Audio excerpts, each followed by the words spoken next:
when I start, I can talk things I regret. So at times when you feel like you can't talk, you keep quiet.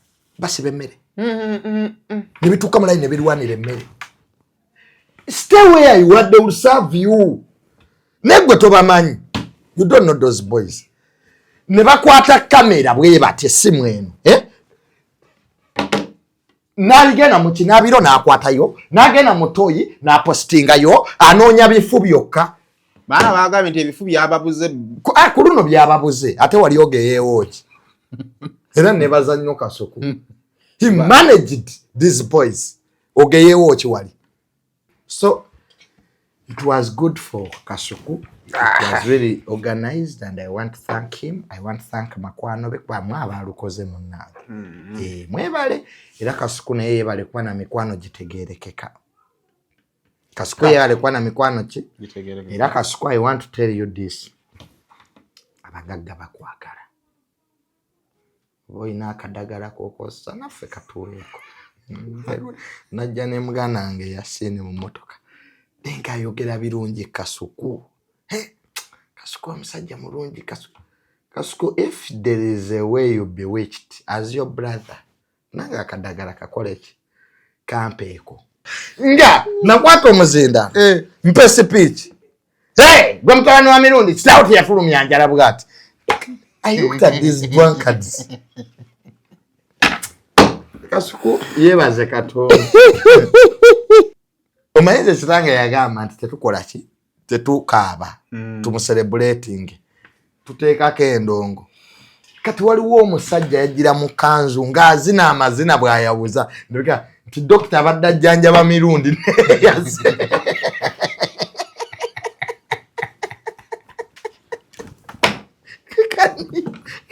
Mune Dr. abadde ajjanjaba Mirundi. Mune yaze mulumbi. Ng'omusajja azina.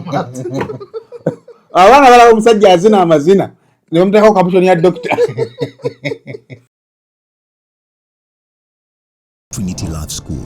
Wano ku Trinity Love School tukkiriza nti buli mwana alina ebitone n'amagezi ebirinza okusabuukululwa. Trinity Love School somero ly'abawala n'abalenzi okuva ku nursery paka ku P7 era nga liyina ebisulo awamu n'abo abava ewaka. Ebisulo by'abaana biyonjo bigazi bulungi okugattako endya ennungi eddwaliro eririmu abasawo abatendeke wamma ddala ebyobulamu bw'omwana wo ne biba nga bigonjoddwa. Tulina emmotoka ezisaabaza abaana abava ewaka, tulina abasomesa abatendeke mu bungi ddala, tulina ebyemizannyo, ebyakatemba, okuwuga n'ebirala bingi. Leeta omwana wo ku Trinity Love School tusange Nyanama awamu ne Bunnamwaya Ngobe. Trinity Love School, together we shine.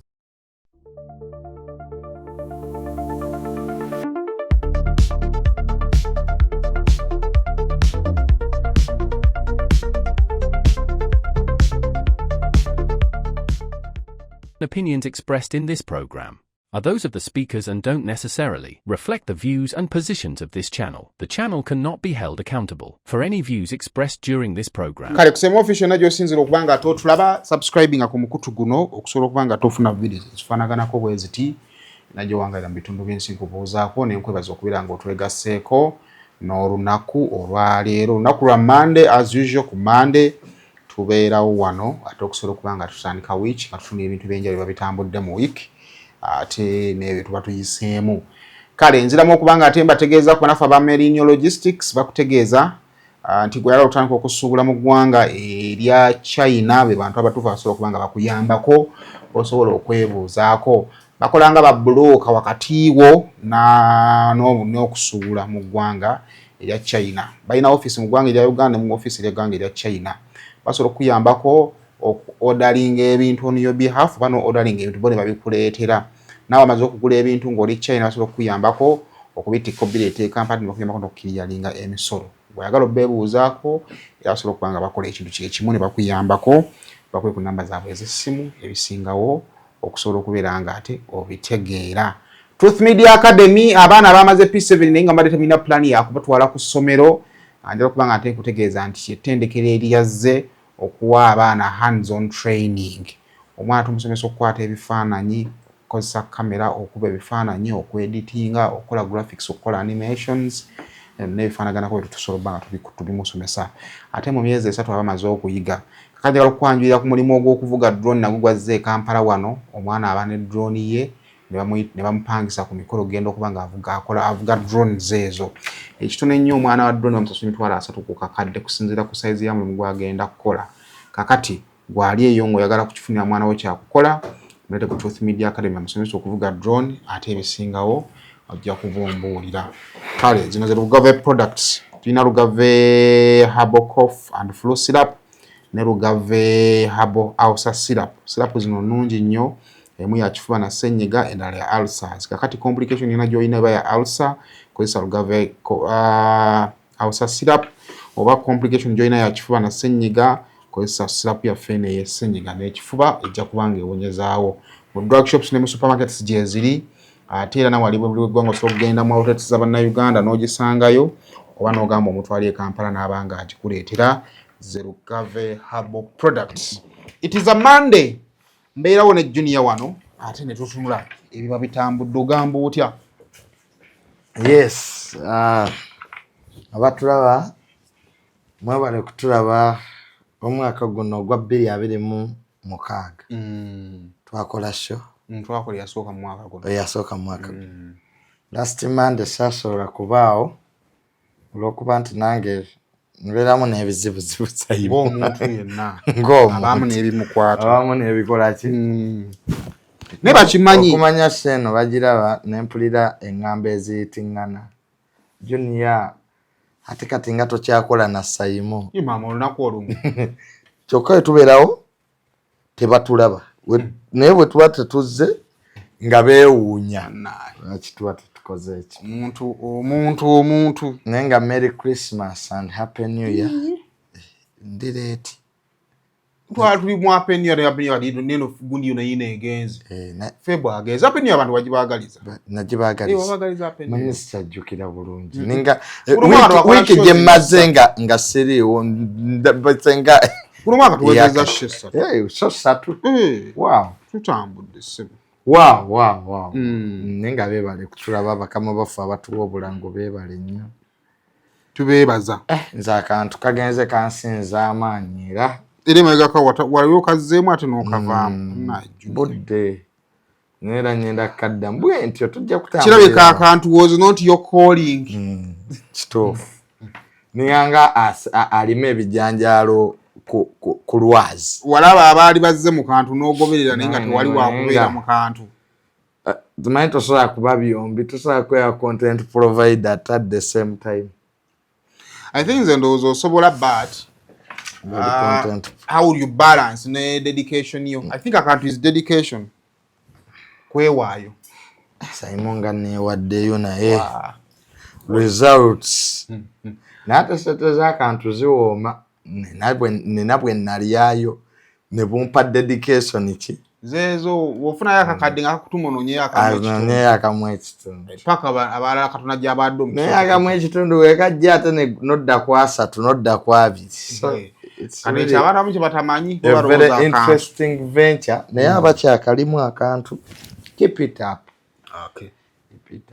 Nakulengera nga nkyali wano kuba nze wenfuna amawulire n'engenda ekyanja so olw'omukaaga nasiibawo wano nze naye kulengera emisana olw'omukaaga ngenda otutuukayo saa mukaaga ogw'ekiro nga toliiyo nezzemu nenkulengera awo enkuba yatandikidde ndowooza waliso eddakiika 3 awo enkuba yatukubidde awo nenkulengera ng'otuuka nanko ya siini kulikayo okuziika kulisaayo bonna nga naawe mwoli abagenze ne musaasira muganda waffe Kasuku ne mumubeererawo kuva jjajjaawe Bambi we yamufaako kyannaku era kitalo nnyo naye tusaba Mukama ekisooka omugenzi amulamuze ekisa era amuwa ekiwumula eky'emirembe ku myaka jjajja 74 bakoze ebintu bingi ate Katonda abamuwadde ekirabo ky'obulamu so we should just celebrate her for what she has done in 74 years abantu bangi tebagiwezezza ekyo kikulu ekyokulina Kasuku okumusaasira because atanafiirwako yatamanyi bulumi obwo abantu batulabanga tukaaba abantu batulabanga twekubagiza abantu batulabanga tweyisa mu mbeera eyewuunyisa naye yonna yali nnaku ennaku eyo kati nina experience mu kufiirwa ennaku ereeta ebintu bingi kati Kasuku ali mu nnaku ejja mutwalira ebbanga. It takes time to heal. It takes time to heal. Actually, mpulidde Fifi the Queen ng'agamba nti you might not even heal. Yeah, you might you just have to learn how to live with it.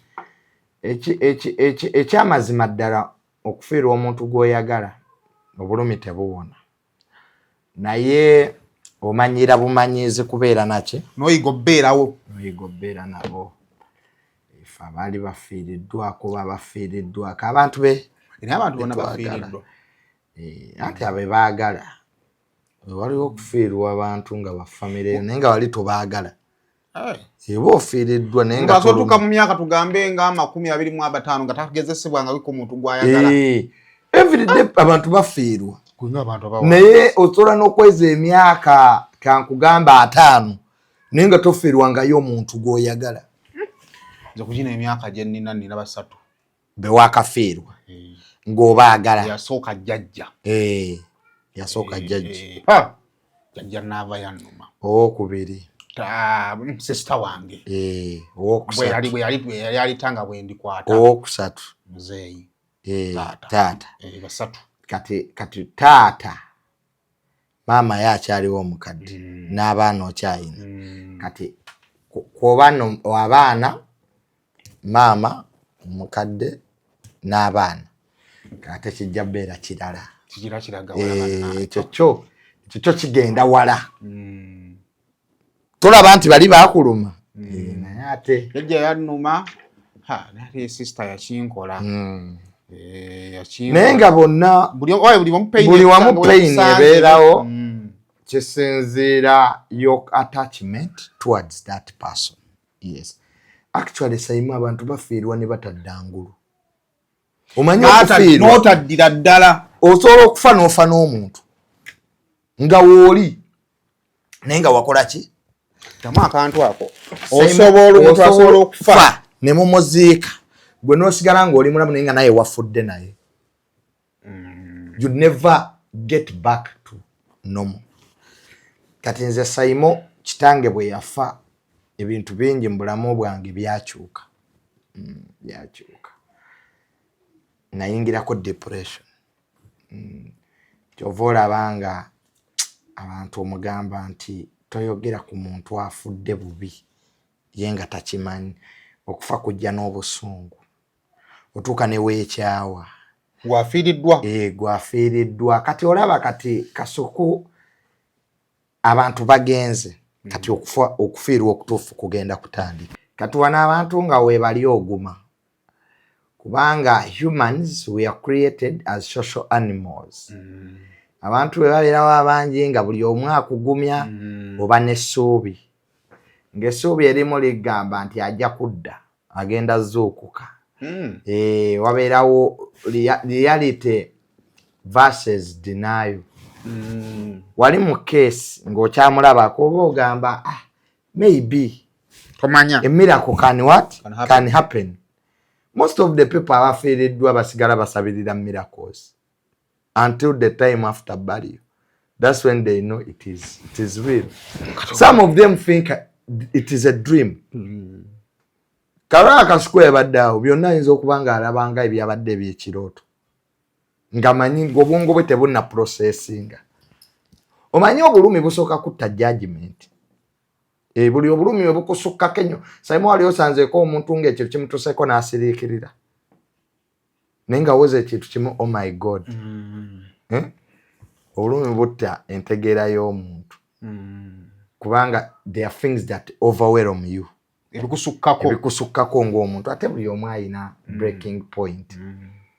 Kati abantu nga bamaze oziika bagenze osigaddewo wekka jukira entaana ezo baba bazikola basooka ne bagisemintinga nesooka ekala ne bagizimba ki waka ekikokoto kati awo Sayimonga akasirise katandise okuwuna ewaka abantu bagenze wabadde emmotoka tewakyali kati tero noddawo ewaaba Akasuku wakalu oyinza ogati wabaddewo kiriwo naye nga switi zibadde zijjudde ki compound yaabwe wogitunuulira oyinza ogati wabaddewo bantu kali n'abatenti batandise okutwala ki batandise okutwala service providers batandise okunoona ebintu byabwe by the end of this week kati muganda Kasuku wajja owulirira ddala nti jjajja agenze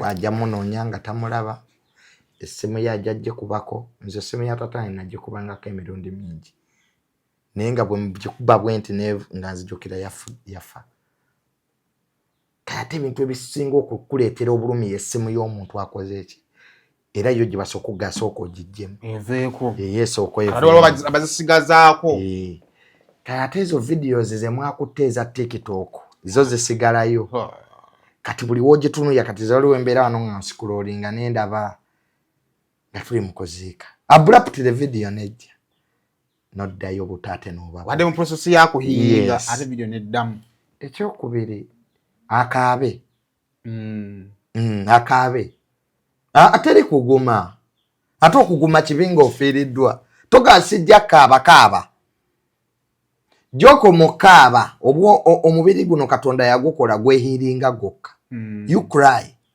tosiba maziga cry because the body has to go through that process for it to what to heal. Secondly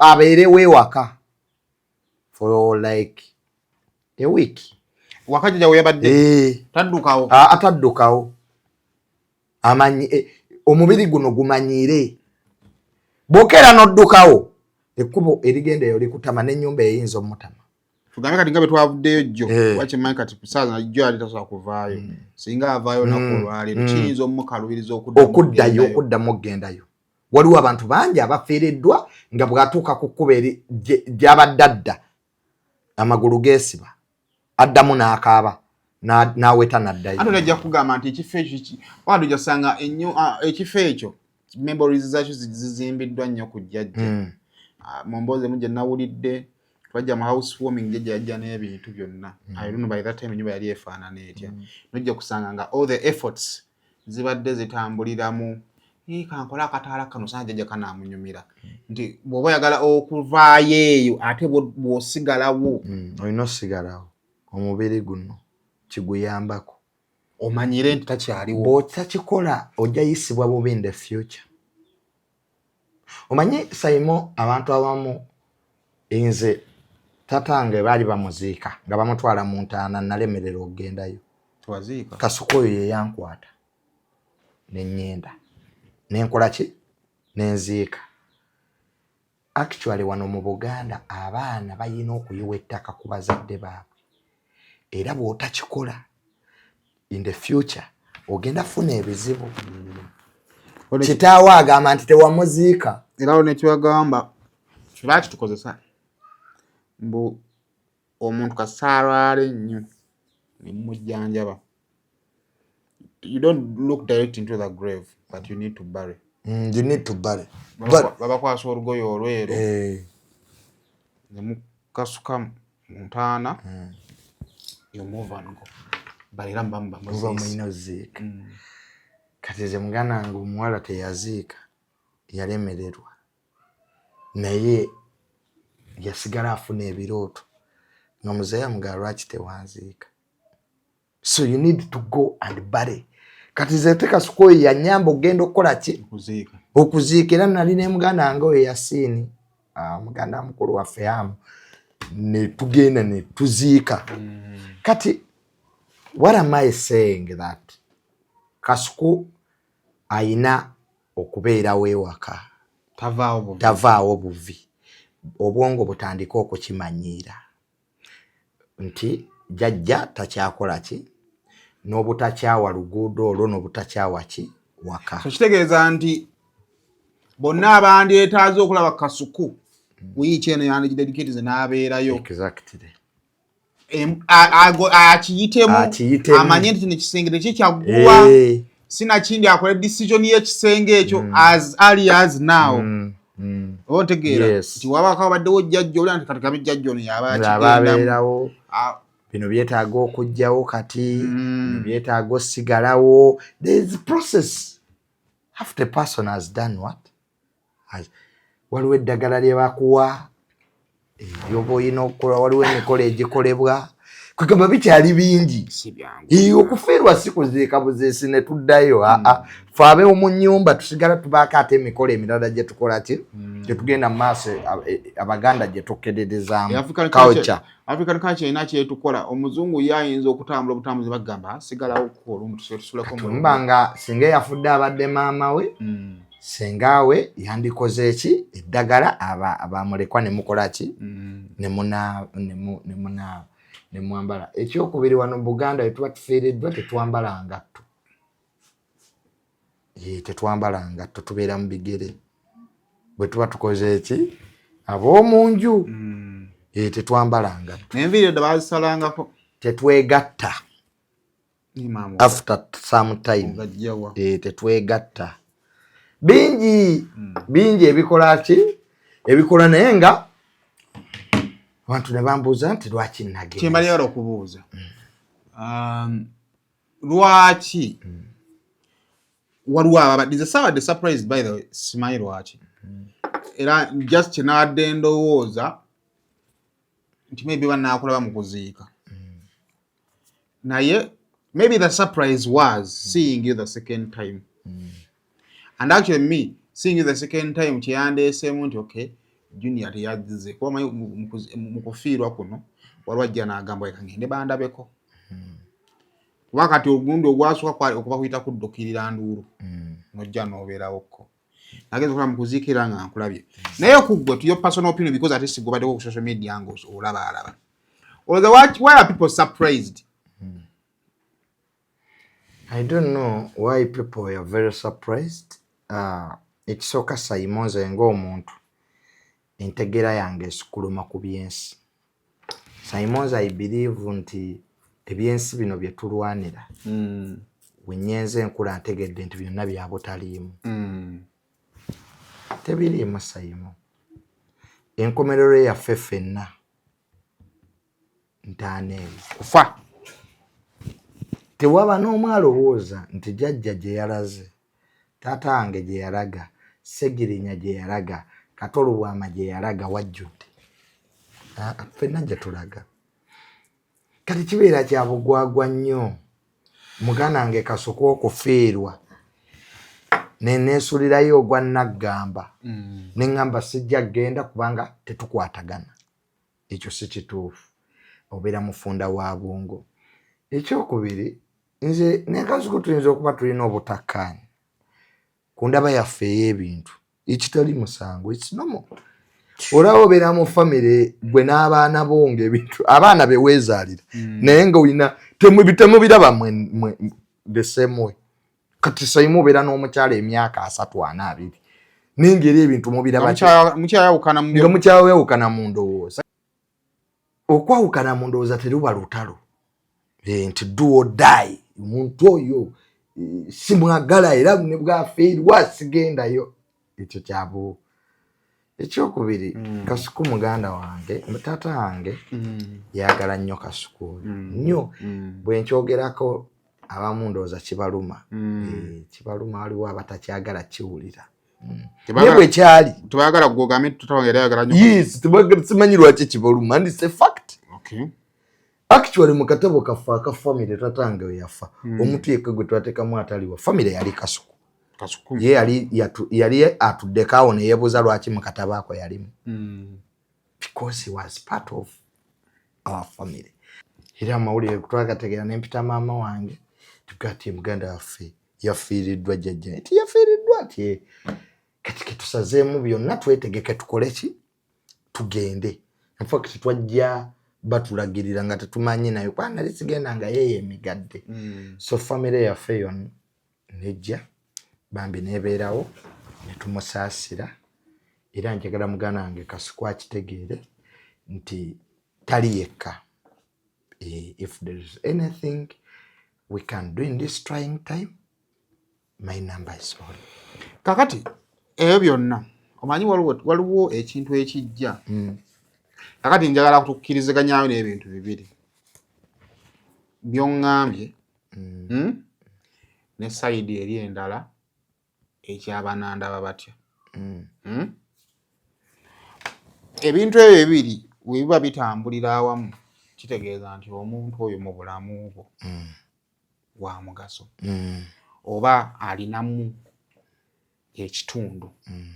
Bwe mbanga either bye wankolera bye bindeese mu kaseera akafaanaganako bwe katyo oba bwe siigende bananda babatya, factors ezo bbiri kitegeeza nno omuntu oyo wanjawulo mu bulamu bwe ate nawe sobola njawulo mu bulamu bwe.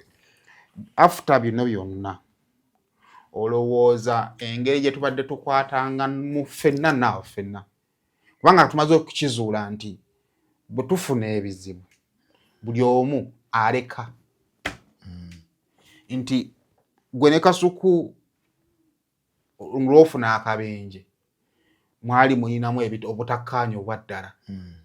Kasuku nassa ku mabbali ekyo asooka agenda labaani Junior tebamukubidde essimu wali ku social media n'adduka kaŋŋende embeera Kasuku akole ki. Olowooza bwe tugatta bino byonna experiences ze tulabye kuba kale ekyo tawaanya conflict resolution. We've conflicted and humans conflict, but how we've been resolving our conflicts ze zireese obuzibu. Olowooza from today onwards ffenna olowooza engeri gye tukuttemu conflicts zaffe si bwe buzibu nga ffe tetulina buzibu. Buli muntu alina obuzibu. Sayimo nange kennyini nina obuzibu ng'omuntu. Naawe oyinza okuba olina obuzibu. Okitegeera? Naye tulina okukkiriza nti newakubadde bingi ebitusoomooza mu bulamu bw'ensi eno ng'abakola omulimu guno oba ababeera mu bintu bino ebya social media, ak'obuntu kasigalemu. Kikulu nnyo ekyo. Humanity. Sayimo tekikola makulu kudda wali ng'omuntu afiiriddwa otandika okuvuma omulambo nga bano abaana ba TikTok abamu bye bakola, ovume famire togimanyi, tebannaba nakuyitako obayambeko, n'omufu waabwe n'omuddako n'omujolonga n'omuvuma. Kamiliyoni yafiirwa muganda we yasembayo. Eriyo TikTok eyavuma, yagenda mu lumbe n'ayagala okukolerayo empisa ze ezitali nnungi, n'adda ku TikTok n'akola ki? N'akola ki? Bannange ak'obuntu kasigalemu. Nti Kasuku ne waba yanyiiza oba namunyiiza, sisobola kuwulira nti afunye ekizibu and I celebrate. No, that's not me. That's not my upbringing. For what? For what is there to celebrate now? Omusajja ali Amaziga. Kati kyoga nti ekibadde wa Kasuku kikomye wa Kasuku. Enkya kiri wange, enkya kiri wo, enkya kiri ki. So abantu baffe bano ba YouTube. Ffe tubadde mu YouTube okumala ebbanga. Sayimo osenza okuba mu mawulire. Waliwo story gy'otunuulira nga yeetaagamu obuntu n'ogireka. Ku lwaki? Si ku lwaki? Si ku lw'amawulire. Kati nze ndowooza nti conflict resolution erina kutandikira ku bitutuuseeko n'abatudduukiridde. Kugamba it was one of the times when nalabye nga Kasuku awotose nga is really in pain. Kati is that something good? If I'm really your friend, if I'm really a brother, okubeera ng'oli muganda w'omuntu oba mukwano gw'omuntu tetukyetuma bwetu. Actually, it's our actions. Gwe ne Kasuku musobola okuba nga temukyali ba mikwano. Yes. Ne mwasigala muli ba luganda. Exactly. Kati oluganda olwo nti maama wange baganda bange bajja nga Kasuku afunye eki naye ng'ate ffe tetwogera zibwe then nakoma okwogera ne Kasuku, it's now going to a year. You say going to a year. So get on Kasuku. I swear upon the living God. When I start, I can talk things I regret. So, at times when you feel like you can't talk, you keep quiet. Okay, it is a bit sensitive. Naye nze ekyokuyiga kyange kye nafunye mu bulamu ya people batasava mu bulamu bwaffe. I think the two of you muli ba Luganda right now. Friendship is built on emotions. Onanyezeza, onankoze bwati. Brotherhood is built on ebintu bingi. So ndowooza nti kati mwabali eyo temupika byammwe because these are brothers. Kyova nti buli omu munne waafuna ekizibu addukirawo. Nana Hub Mouthwash ly'eddagala ettuufu ye nnakakasa mu kujjanjaba endwadde z'amannyo. Musange mu famasi zonna nga bali wamu ne Chalkmail. Omutwe gukuluma, musujja, mugongo, magulu oba teweewulira bulungi. Nywa Chalkmail okwongera amaanyi mu basirikale b'omubiri gwo okulwanyisa n'okutangira endwadde. Eddagala lya Chalkmail lisange mu famasi zonna lyakakasibwa ne NDA.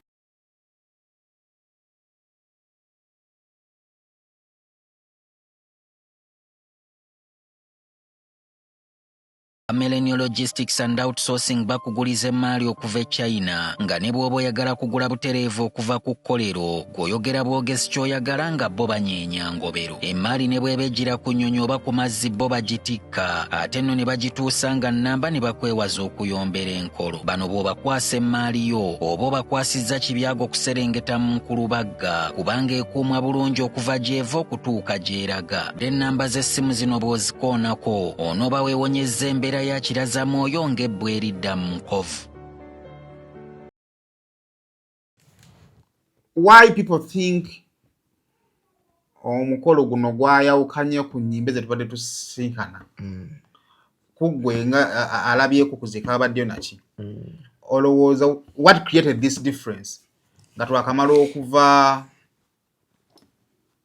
kukwona omwana Diana yenawulidde batiktoka gye baakayanidde omulambo was what created the difference? Kasuku has been there for people. That is a fact. Kasuku has a good heart.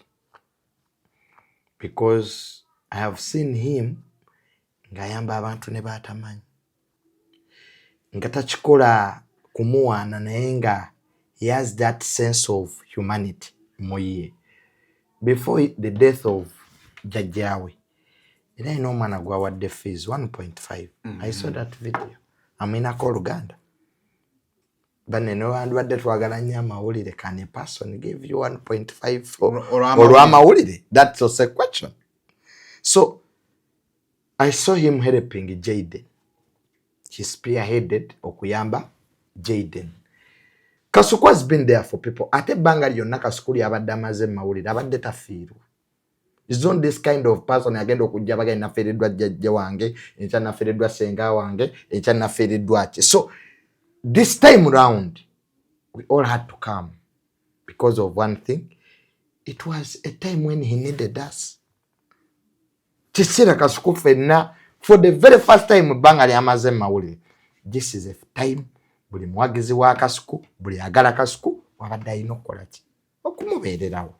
Because naye abaddewo ki sayimensi kyewugiwa kyekuwa bw'osiga obukyayi ojja siga nina abagagga be nalabyewo abazze abagagga ne basituka ne bajja nabo baagala kamera kiba kitegeeza Kasuku alinayo ekintu ekituufu kyakola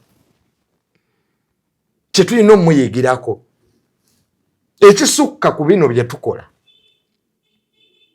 There's something. Ekyokubiri. Buli yeyazzaawo. Yazze lwakwagala. Gye twabadde bannange si weewantu nti linnya taxi ya 2,000 ogweyo. Kisigira wabadde wala. Naye nga you see people have come. Kati abantu okujja ng'ewantu wala. Ne batuula mu jjaamu oyo. Ne bawaayo byonna bye bakola. Bajje bakubeerero it's not something kyoyinza okwanestimating. Sayimu okufiirwa n'ofunawo n'abantu abataano bakusulirewo ku lumbe weesunangako. watulabyeko abantu ababedde n'emirambo gyabwe mu ddiiro nga bafamire bokka be baliwo naye n'ofunawo omuntu akwatire miliyoni 10 akwatire 5 akwatire 2 osegera nti okuyamba okutono kusinga okusaasira ki okungi ekyokuli ba TikTok tetwabalabyeko abalina empisa embi ba TikTok balina omuze gw'okuleeta obuyisa bwabwe obubi ku kufiirwa kw'abantu ba TikTok batabula emikolo these days. They act stupid, some of them are very insensitive. Tamanyi nti wano kufiirwa kati njogererawo ki. Balowooza be bakasooka okuba n'amannya. Everybody yabadde ku olwo olumbe had a name. Big names. Omusajja yabuuzizza nti ku lumbe lwa Kasuku Junior Tamale Mirundi ye yabadde alagirira abantu ewaki ew'okutuula. Shalom ye yabadde asitudde ki obutebe. Saimo Kawalaata yabaddewo. Kati gwe TikTok, who are you? Who are you in this country? Nga buli omu atudde butuuzi bw'ati. Exactly. Naye ne mujja n'ebivubuka ebiyaaye balina ebivubuka bibatambula nabo. Laba olumbe lw'omwana ono eyakafa Diana Skies. Laba effujjo lye baakolerako. Family neegamba nti twagala omwana waffe mu nnyumba. Enkodomali, ebibe, embwa ne zigamba ffe tumwagala bweru. Ne bisitula sanduuka ey'omwana. Byonna biwunyanjaga. Njaga yokka nga weetaaga okubaawo abantu ku kyala abakambwe bajjeyo emiggo bakuba abaana bano. TikTokers, let us be respectful. Olumbe lusigaze ekitiibwa kyalwo. Olumbe lusigale ab'omunju tubawe ekitiibwa n'omugenzi. Gwali walabyewo ani omuyaayi. You come, you sit.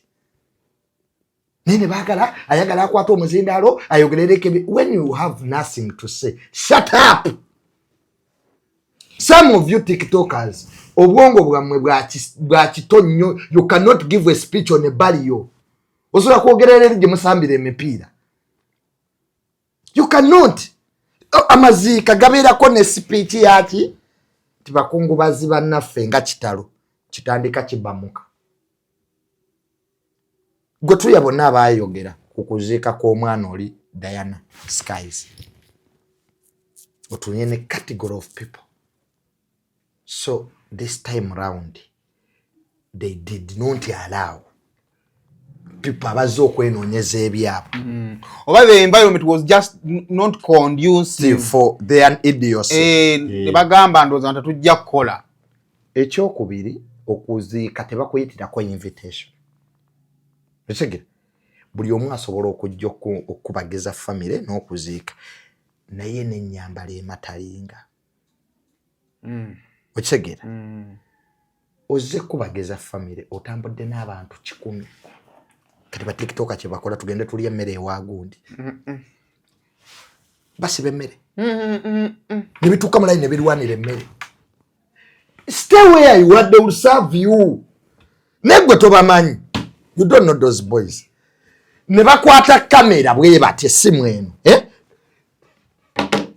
N'aligenda mu kinaabiro n'akwatayo, n'agenda mu toyi n'apostingayo, anoonya bifu byokka. Baana bagambye nti ebifu byababuze. Ku luno byababuze ate wali ogeyeewo ki. Era ne bazannyo Kasuku. He managed these boys. Ogeyeewo ki wali. Ku luno omugenzi yabalemye okutunuzaamu kamera. Ne TikTok notabaamu magezi n'omulambo n'ogwe. Abaana Byakulirawa. Upbringing. Fe ekitukuumisizza amannya gano kola bituufu mu kiseera kino. Ekituufu. Ti Junior ne bwemba njagala nnyo okukola amawulire. Mazima ddala kufiirwa kw'abalala wengeetaagira. Ne bo bajja ne babalaga nga balwanira emmere. Mbu beesaavinze. Bino babikoze ku maziika g'abantu bangi ba TikTokers. Bagwa mu mmere nga eri bali mu kusabira mugenzi. Biri mu lusuku. bigudde mu mmere faza ne bamugamba nti emmere waliwo abagigudde mate ne faza naye okusaba n'asooka akoleka kwa n'enjala eba emuluma tibanaawe safe you cannot disorganize the whole faction n'obulwala bakkuba emiggo babe babugamba ennyama bagigudde ogenda oyafaza esaala agaba yakamulali kyebakola ewaffe nga taata wange afudde abavubuka abo mbeewuunya omanyize kitange yagamba nti tetukola ki tetukaaba tumucelebrating tuteekako endongo kati waliwo omusajja yajjira mu kanzu ng'azina amazina bw'ayawuza nti dokita abadde ajjanjaba mirundi neyaze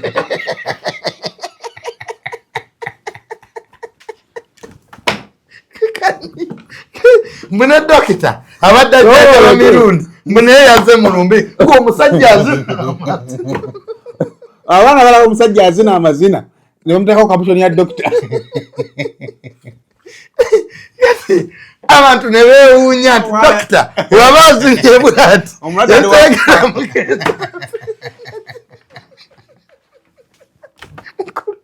mukulu wange yamuyaŋŋa nti tufiiriddwa ne kati mukendeezeemu ng'alaba amasanyu gasusse guli yajuliriza emboozi kuku yakwata omusajja ng'alina waatudde amuteekamu kamera bw'ati asirowinga ateekayo akayimba omwenge omusajja talina ku tiktok bamukubira essimu ogamba ki ekikumi esonga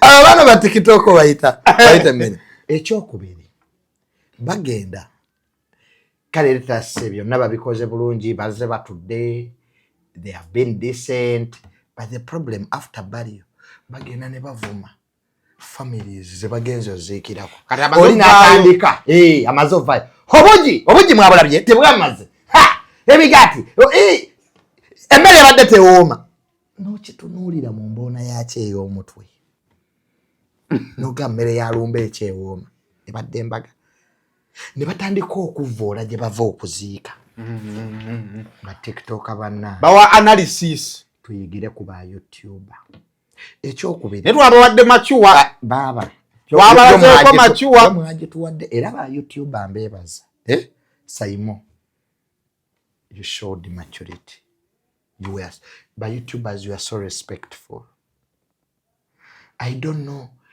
basendinga obalaba mwe weemuli bazubeda bali wali the urge the love the unity you have singa ba tiktok abali bajiina singa bali wala kandi wabaawo bi tiktok ebitaziika kyote kikola ki tekiziika mbu kyakabi fete batiise nokigamba who are you bakuyite gwe masika mu dame moli nabyo ketubirinde nabyo ketukola ki but the Kasuku's burial ya Jjajjaawe it was so good. The organization was good. The people were there were responsible people. Nga n'atalina mpisa kwolwo Bambi yeefubyeko olabe nti obuyisa bw'obulungi abo tuka timing empisa z'emiti zinawe ziyita saalabyeko ku batamiivu bano abajja ne bakyankalanya ewaffe twayina abatamiivu mulaba abaana bano abali muno bamunje yabazaala nali nkasi nze Saimo olumbe lwatabuka ate ffe twayina abantu bangi nnyo abantu bata Saimo olumbe lwantabukako nze olwange nange neyasigala nga nakwata omuzinda mpe speech gwe mutawani wa Mirundi kitaawo teyafulumya njala bwati. I looked at these drunkards. Kasuku yebaze Katonda fetwala akati kojja Kimbowa kukoze luli olumbe lwantabukako nabanange nebaza kojja Kimbowa oyo yaleeta concert ne banwa kala tu omufune bamulekawo mu ddiiro abantu bava mu byokungubaga ne badde ate ku ki mu ndongo waffe abantu baali bangi Saimo ne tutuuka nga tetuyakkiriza abantu kati kuyingira munda. Naleeta amagye n'abasirikale bakati wabaddamu kati kukola ki. Layini y'emmere yakuba koona ne kirya bwetu ku watoto kyaki bonna abaali eri ku lweyirwe bonna bajja ne which is not bad. Bajja ne bakola ki ne basimba. Kati ate ffe ewaffe wiiki namba asayimu olumba olwa wiiki kwa buli lunaku odiringana nnyo threats. Bunaku odiringana nnyo threats. So it was good for Kasuku. It was really organized and I want to thank him. I want to thank makwano be kwa mwabalukoze munnange. Mwebale era Kasuku naye yebale kuba na mikwano gitegeerekeka. Kasuku yebale kuba na mikwano ki gitegeerekeka. Era Kasuku, I want to tell you this. Abagagga bakwagala. Boyina akadagala kokosa naffe katuweeko. Najja ne mugana wange yasine mu motoka. Denga ayogera birungi Kasuku. Kasuku omusajja mulungi Kasuku, if there is a way you bewitched as your brother, nanga akadagala kakole ki kampeeko. Olo client wa yakiikiridde nezubeda n'amagezi notalina. Yakiikiridde omanyi bwe mbaka tulaba sobola okujja ku lumbe lwammwe nga sirina connection na mugenzi. Naye kubanga gwandeese ebigambo byo ne binkomako. Kati onongereza yadde omukyala Kasuku yayogeredde wami mukyala ono n'akaaba.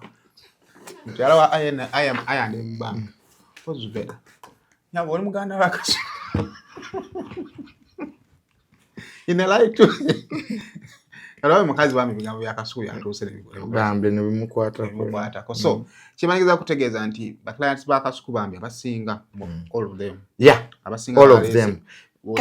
Kati awo sayima kyekituyigereza tukwatagane n'abantu betulaba nti bajja tubeerera tuleme kwesiba kuba. Naye ekyalo ekikulu kamera zino oziraba Junior tuzikozesezza ne zituleetera abantu, naye kamera gyesobola okukola kuleetera abantu netosa kukuuma abantu.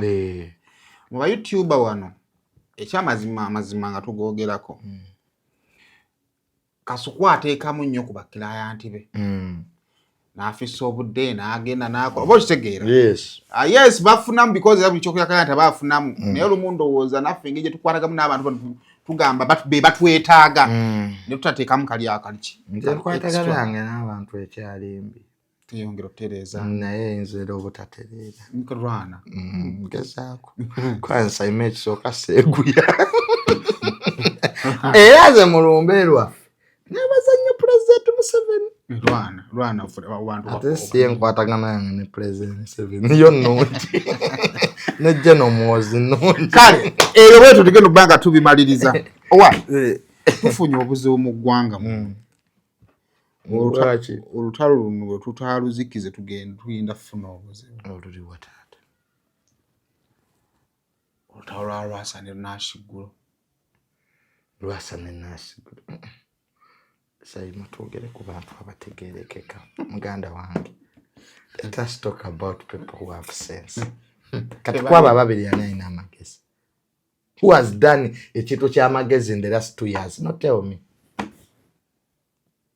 Tuli kudiscussing Kasuku, tuli kubali yetegeerekeka abantu abazebavu. Olese Lwasa ne Naashiggulo nesayimo babateekateeka kutta ggwanga lino. Are you paid by this government to kill this government? Naashiggulo battagwanga. Even the name itself, Naashiggulo, clearly shows you the person you are dealing with. Wama batulaba kyali mu kiyongolero Jjajja yafudde naye natandise okuleeta ebikulekule by'ebiwemmeneku ebyo birekereka baata ku TikTok. Sayimo programu eno tujja kuguleedinze ku national issues bitu birekereka baata twogedde ebyamagezi abantu bafunyeemu ekyokuyiga bayize. Yes, there is a lot to learn from Kasuku's body. Biweddeyo ebiwedde olumbe tulumaze katugende ku birala mwe mubadde Naashiggulo ne katumusazizza ntujjako tumusazizza leta yekirala kuba mbadde manyi Lwasa mugaggawo Letanga bintu bya kisiru. Yeah, Nze to waste my saliva on Rwasa. And the nurse grew a day in this country. Okay, what good thing have they done for this country in the last 2 years? Umanyi bebe scenario jazera nga banakuleta obeko kyoyogera profile obagiteeka wali professor of diplomatic relationship University of California agenda kwogera ku nkwatagana ya Iran na America Rwasa yasomachi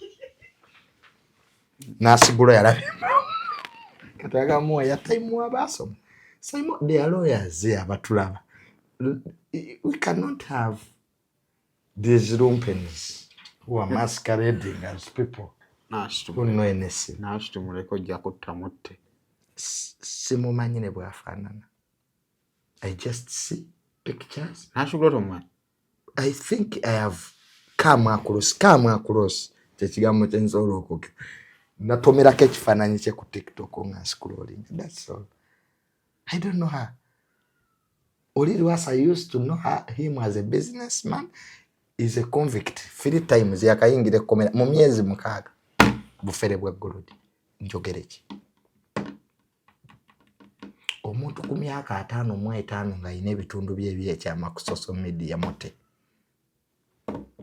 Rwasa takyaswala swaza buswaza eri image eyali emuwesa airtime ku social media yagwako kati ali mu kintu kidala kye tutamanyi omusambwa gwe wanze mu jembe osoka gwawula twogera ku mufere Rwasa obe yali omugagga eyali singoge tugenda discussing ku biche ebiretedde abagagga okugwa Rwasa fits nebyo okuyane nakiguronga bevuma berangira ono talina mazzi ono takola bwati bipya ku Rwasa does Rwasa have an image to protect aswalirani omanyi okola story nga gweyogera kaina gwaswalira there is an image.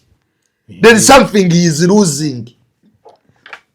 We twogera stories ezino mawulire.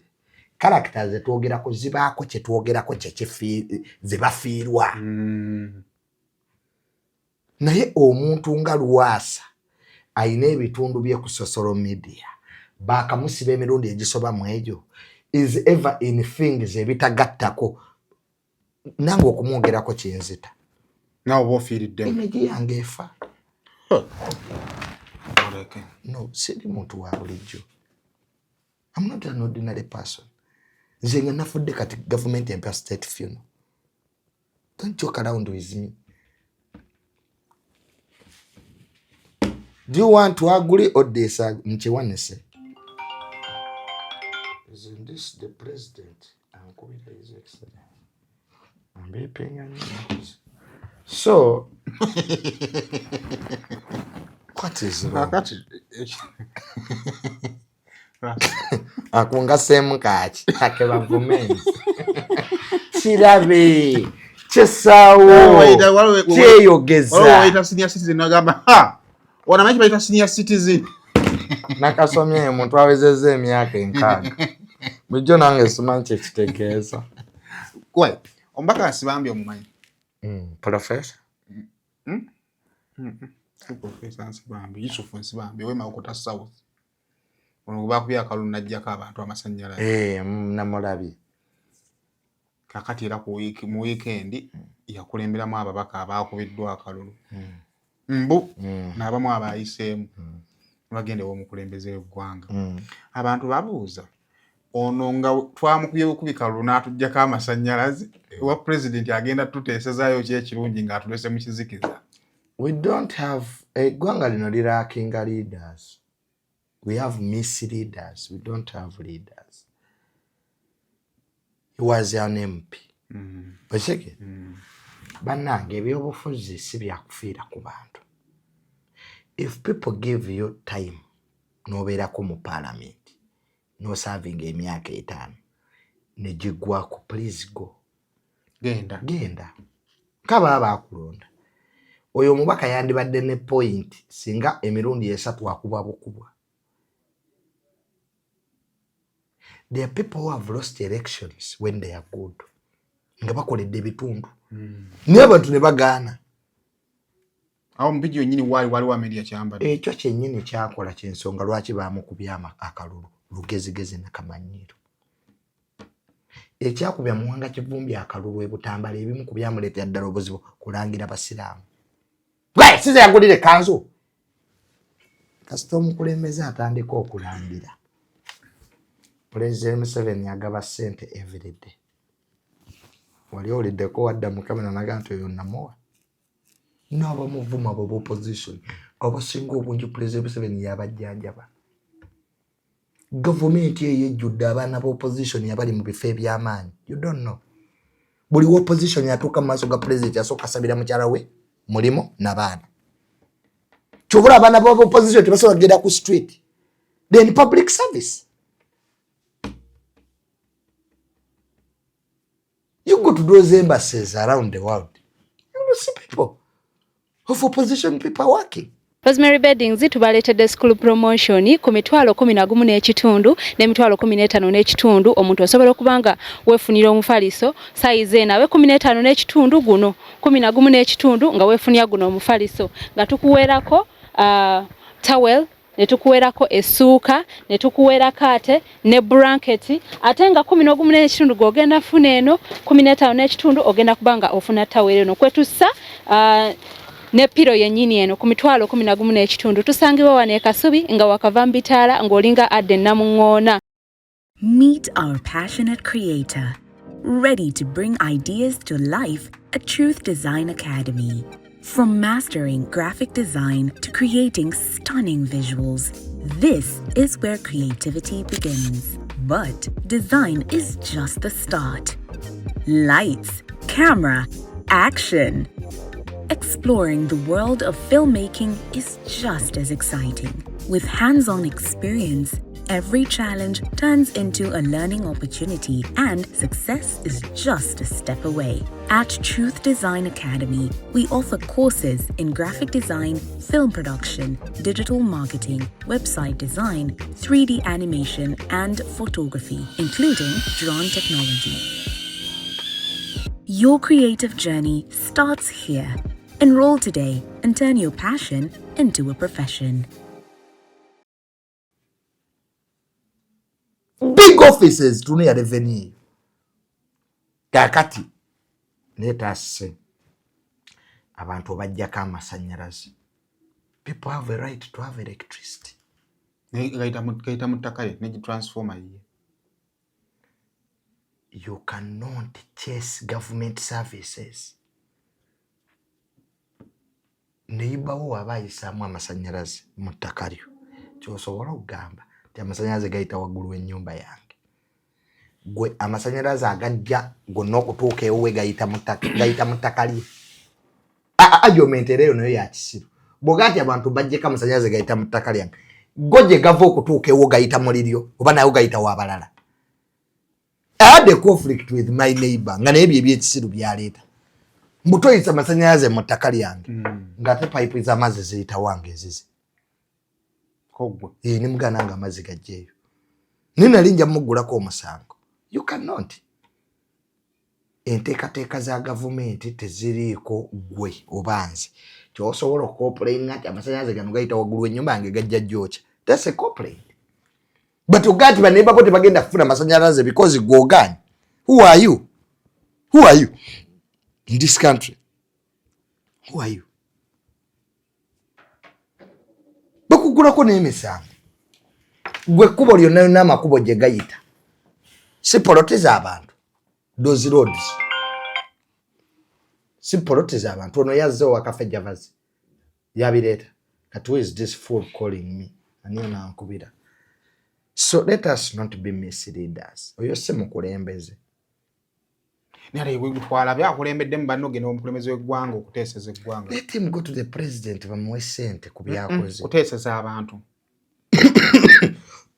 Bantu ki abamu ate tokyali mukulembeze bantu ki b'oba oteeseza. Anti ffe batugambye bintu bingi byetaaga okwogera ku bantu akamala bava mu kalulu. Nga ki? Gwe baakubye. Okuta abasibe. Okuta ki? Abasibe. Kooti. President ayingira mu misango gya judiciary. Yasomako independence of the executive and the judiciary, separation of power. This is a misleaders. kati ono yasoma byo byogera mu bantu munyezo wa president atabasibe. Does the president interfere with judicial processes? Abantu bagamba there is need of government okwogerezeganya ba stakeholders ba opposition. Ba stakeholders ba opposition. iPod weri. Let him try iPod. Because ono simubaka taina muntu gwayogerera. Bamukuba kalulu. Ekibuzo kye madde njagala n'okubuuza ekinene nga tuvudde ku ebyasibambi kujja ku bantu masannyalaze. Opposition bwe bayakwogera ne government platform entongole yandibadde ki? Esooka parliament. Esooka parliament. This way the opposition people have the leader of opposition. Is there. Office ya leader of opposition bajiwe bilioni 5. Is equivalent to a prime minister. Tuvule motoka ya leader of opposition ebera ko bendera n'abakuumi kabangali 2. He has a shadow government. Buli mubaka ali mu shadow government opposition tumongera ko 1.5. They also have meetings nga prime minister wakola nabo bayineza abo. To have alternative policies. Kati ogerezeganya kyo okusenga okwo. Everything in this country is discussed on the floor of parliament. If you table that we want to release political prisoners, table it on the order paper ku parliament tumugenda ki discussing. Speaker nacha approving. Akulire ebyamateeka minister wa judiciary wali mawu. In parliament is there. Owa internal affairs atwala police prison biti wali General Kaindo Tafire. All of them the stakeholders are there. Parliament. Obukiiko obwa human rights webuli bukirizibwa no genda eruzira okulaba embeera abasibe gye bakola ki bawangalyamu. Until one of the committees of parliament went to prison, they made an allegation that is very important in this country, yali ignored, that there are people who have spent 5 years have not seen a judge. Tebalabanga ku mulamuzi. Sinza abyogera kakiiko akagendayo. Ekyo kyamakulu. Muntu kigwe basibe emyaka 2, 3, 4, 5 nga talabanga ku mulamuzi. Ninga mukomera gyali. Ninga mukomera gyali. Kati kyogate forum esookera ddala. Which the opposition must utilize is parliament. Because the good thing about parliament, parliament is single executive ne judicial amaanyi. Bano betwala bagenda kinoomu tebalina kye tubafunamu. President, parliament bweyise etteeka ne balitwalira president n'aligoba. Ne bali muddeza ogwokubiri n'aligoba. Ne bamuddeza ogwokusatu n'aligoba lifuuka tteeka. Manyiga parliament ogawulira. Parliament yeyoka. Era mpulira bagamba nti nedda Museveni protest vote aveeko tetwamulonda. Essuubi ly'omuna Uganda ekisobola okujjako President Museveni kati kiri ekyo parliament. Kati bano betwala bagenda mu state house tetuna kisula basuubiramu kirungi betwala bagenda mu state house. State House se forum ya kutabasibe. Kwa Chief Justice sije atula. Court of Appeal teriyo.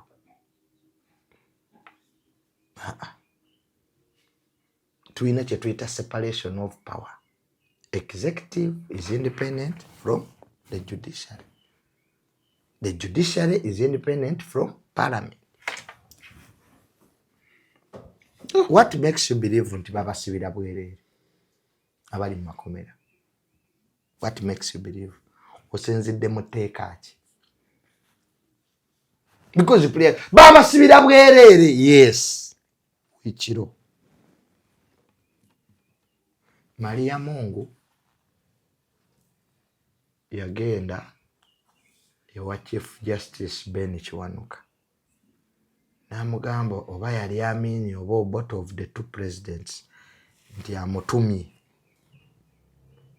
ate omusibe.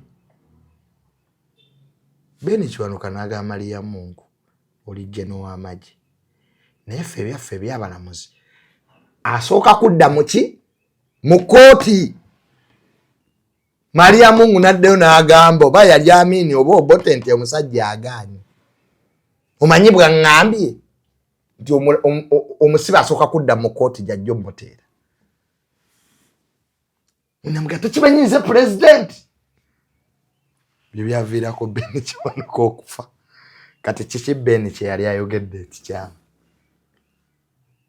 Is there any president in this country asobola omusibe nga tayise mu kooti? Enayita mu kooti. Yes, omusajja ono yagamba papa nti ensi eno yeetooloola ne bamutta.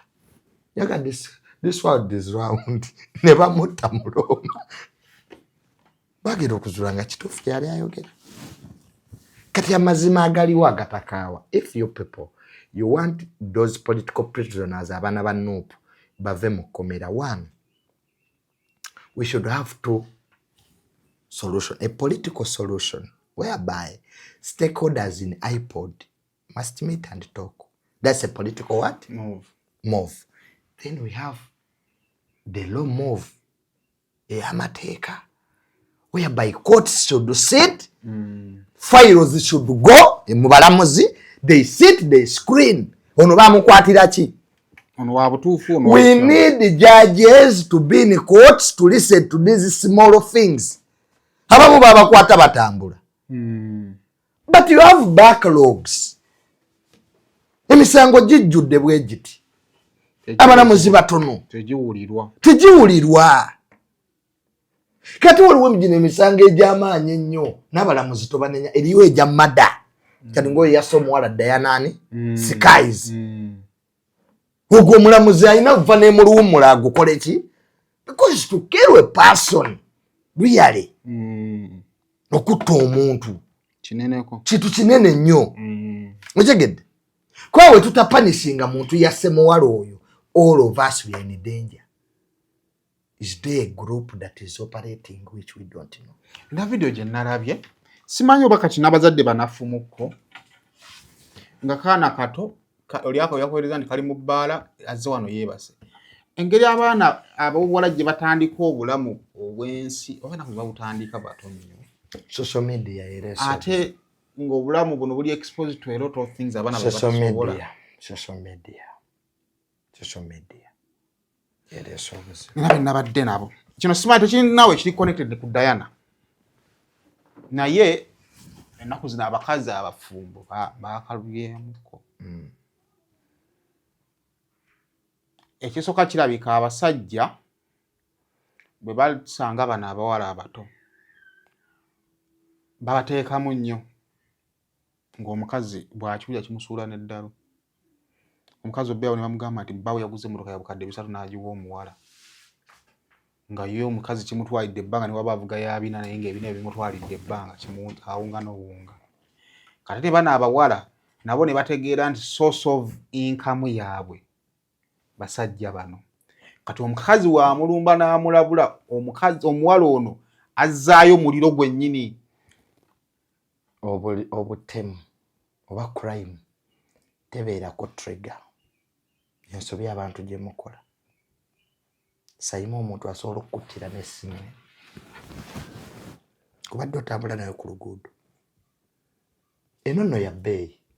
N'ekato kyako tebukwata. So kubanga otambula wali omwana n'ava erina kubba ejjinja lya minzaani. Naye nga yagala kasimu kameka.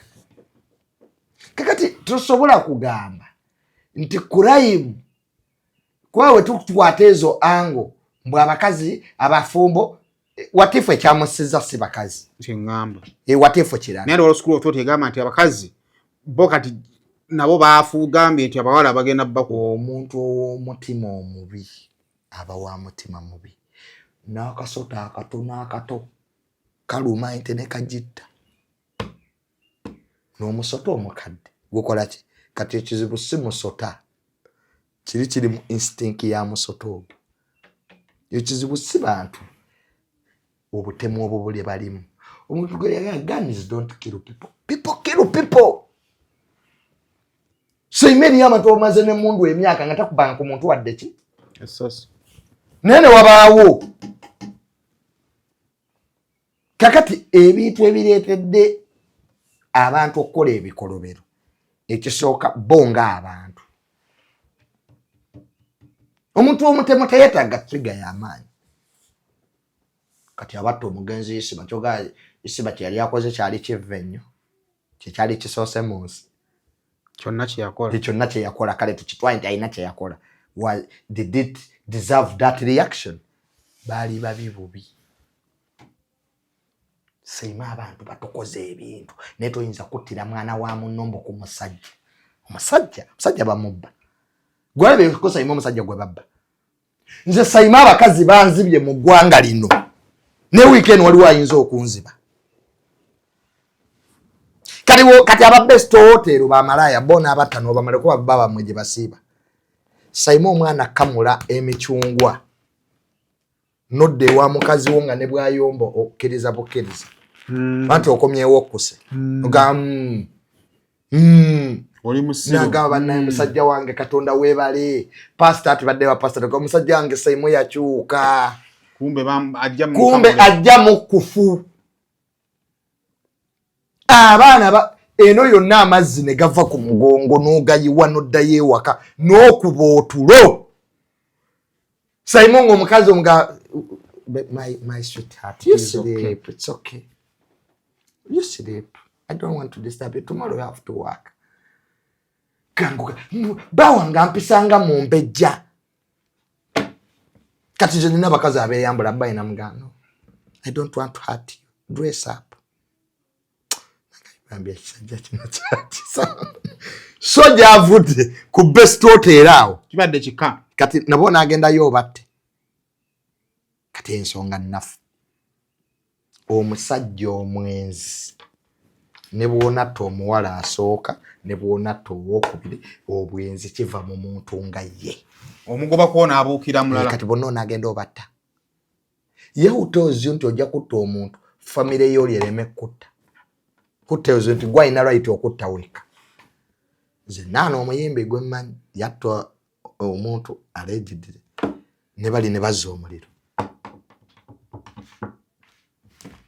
ne bali ne bazza Sayima ojja genda weepankire ku bantu oteyogu batte famire yonna ate kati neggwanga lyatabuse buli omu alina abanene my brother eyo angombi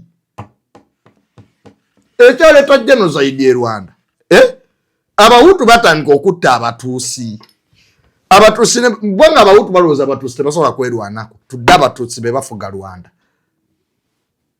ne Congo gye bali babalumbiyeyo His Excellency Kagame abalumbayo buli eyatta ku mutuusi bonna wali alina okuwozesebwa kati eyo ango bw'ogikwata kati gwe bageeta oyo omuwala Diana Skies agenda kufa bw'atyo gwe kyolowooza tasobola mala geefiira gwe kyolowooza ogenda kutta omwana wa munno mu apartment otuule ogaye tewali kibaddewo nti ojja kufunika n'eddogo gyeriri n'okuloga abantu baloga nze omusajja yanga nti taatawo battamu namugamba ku ddogo lye yali alina tebali tebasobola bwanga gyonna emikolo ekiboolera twagikola yafa bulwadde bwe kwata engoye z'omufu zifumbe mazzi buli kye nawuliranga nakikola ne tewali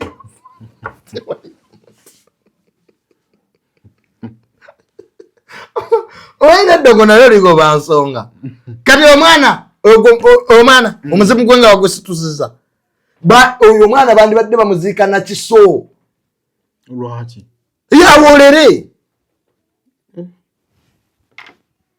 tokimanyi nti wotta omuntu naawe ne wetta emizimu gyammwe balina ojjawula gisigala girwanagana wadde tokimanyi omuntu bw'akutta naye ne yetta balina okukola emikolo bawule emizimu gyammwe lwaki bajjawula gireke gyekubire n'emagombe emagombe gisigala girwanagana ffe ne kitukwatirako wa ati nga balamu tulina ojjawula gijja lwana mpaka sikuyingira mu bitatukwatako emizimu egyola gisobola okukolayo saawa netuganda gituwoganya nga twebase gwe tulabangako empewo nejja empewo netandika eyambula n'abakazi buli olaba eyo empewo eyetoola nga eyambudde omukazi ekyo kyali kirwempist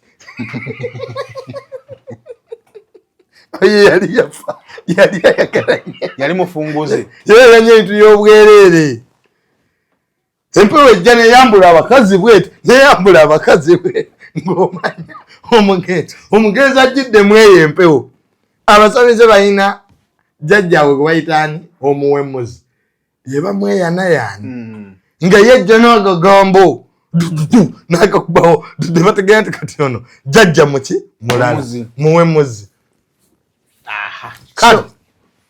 But it's really very bad to kill a person. There is no reason. Tewali ensonga yadde yosobola kuba kusanyawo obulamu bwa muntu ate omuntu teyeefiira wabula oba otadde ebbala oba otadde ebikolimo otadde ebisiraani ku baana bo. Kale tubaleke basobole banyama.